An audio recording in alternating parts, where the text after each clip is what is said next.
तब जाके दवा का प्याला पीते थे।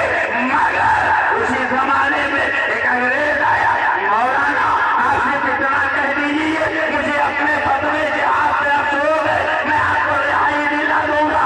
ऐसा लगा जैसे किसी ने मुर्दा रूह में जान रख दी हो, खुद ही उठ के बैठ गए उस अंग्रेज के मुंह पर, उन्होंने थूका और फरमाया, ओ कुत्ते सुन ले, मेरा जो कल फतवा था वही आज फतवा है, वही जिंदगी की आखिरी सांस का फतवा है।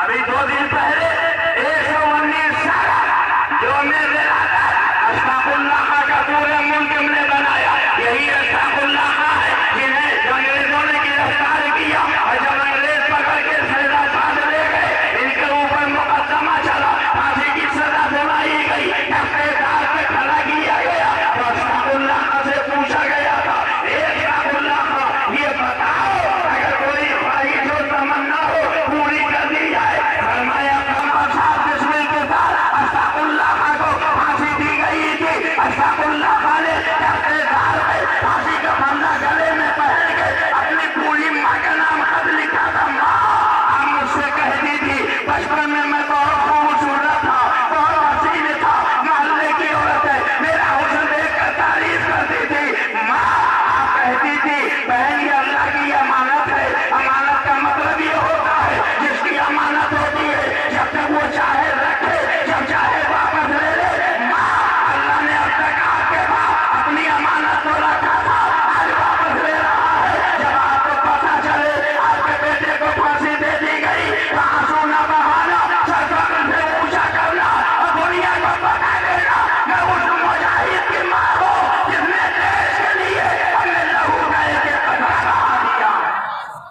अल्लामा किफायत अली काफी को तख्तेदार पे खड़ा किया गया और उनसे कहा गया कोई आखिरी ख्वाहिश और तमन्ना हो तो बताओ। तो अल्लामा किफायत अली काफी ने कहा था कलम कागज दे दिया जाए, कलम कागज दिया गया। उन्होंने तख्तेदार पर फांसी का फंदा गले में पहन के पूरी कौम के नाम एक पैगाम लिखा था, सुन लो। अल्लामा काफी ने कहा था कोई गुल बाकी रहेगा ना चमन रह जाएगा, हर रसूलुल्लाह का दीने हसन रह जाएगा। हम सभी लोग बाप में हैं, कोई उनके चेहरे बुलबुलें उड़ जाएगी, सूरज चमक रह जाएगा, अशरफों के मुताबिक पोशाक करना हो, ताकि मुर्दा जिल्द पर खाली कफन रह जाएगा। और सुन लो ये कोई वहाबी नहीं सुन्नी कह सकता है, अकीदे का शेर सुनो। अल्लामा काफी फांसी का फंदा गले में पहन के लिखते हैं जो करेगा साहिब लौला के ऊपर दुरूद, जो करेगा साहिब लौला के ऊपर दुरूद, आपके महफूज उसका दम खड़ा रह जाएगा। और दूसरा शेर अकीदे का सुन लो, अल्लामा की काफी कहते हैं सरसना हो जाएंगे ताकि वो लेके लाश को नामे ताकि मुस्तफा और पंजाब रह जाएगा।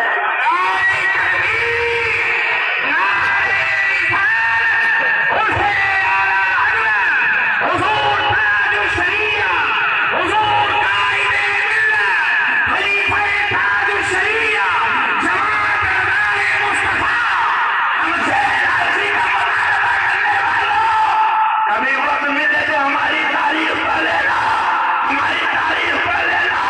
हमने इस देश के लिए क्या क्या किया है। सरकार आला हजरत के दादा मौलाना रजा अली खान तहरीक आजादी के मुजाहिद है। हजरत बहादुर शाह जफर आखिरी मुगल ताजदार मुजाहिद आजादी है। रोहिला पठान हाफिज रहमत खान मुजाहिद आजादी है। मुफ्ती इनायत अहमद कादोलवी ये मुजाहिद आजादी है। मुफ्ती सदरुद्दीन आबूदा ये मुजाहिद आजादी है। अकबरुद्दीन वजीर आबादी ये मुजाहिद आजादी है। वक्त होगा एक एक करके और माहिर सुन्नत के नाम ही नहीं उनके जिहादी कारनामे मैं आपको बताता, मैं मीडिया वालों से बताना चाहता हूँ।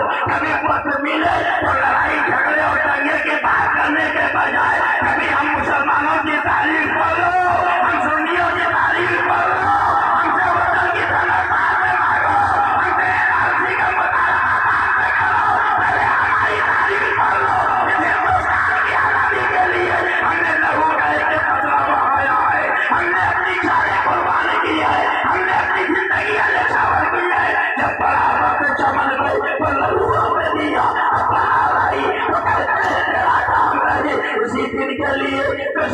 क्या चुनवाए थे दिल के कि जब रहने का वक्त आए तो घर को आग लग जाए। हमें जलाने वालों होश सुन लो, मुसलमान ऐसी कौम है जो सिर्फ अल्लाह से डरती है, उसके अलावा किसी से नहीं डरती है। हमारा रब हुआ है जो मिटाना चाहता है तो नमरूद को मच्छर से मिटा देता है, मिटाना चाहता है तो अल्लाह को पैसा से मिटा देता है, और बचाना चाहता है तो अपने महबूब को हमारे सामने मगरी के चाले में लगा लेता है, कबूतर के अंडे में बचा लेता है। जब ये तो मेरे हालात में कहते हैं ना मायूस आती है सदा भोले गरीबा से, नबी उम्मत का अम्मी है, खुदा बंदों का वाली है। ये हालत वाले कल भी देश से मोहब्बत करते थे, आज भी देश से मोहब्बत करते हैं। जिस देश के लिए हमने जहूर बहाया है, अपनी जाने कुर्बानी की है, वह देश तबाह हो जाए, हम नहीं इसे करवाना करते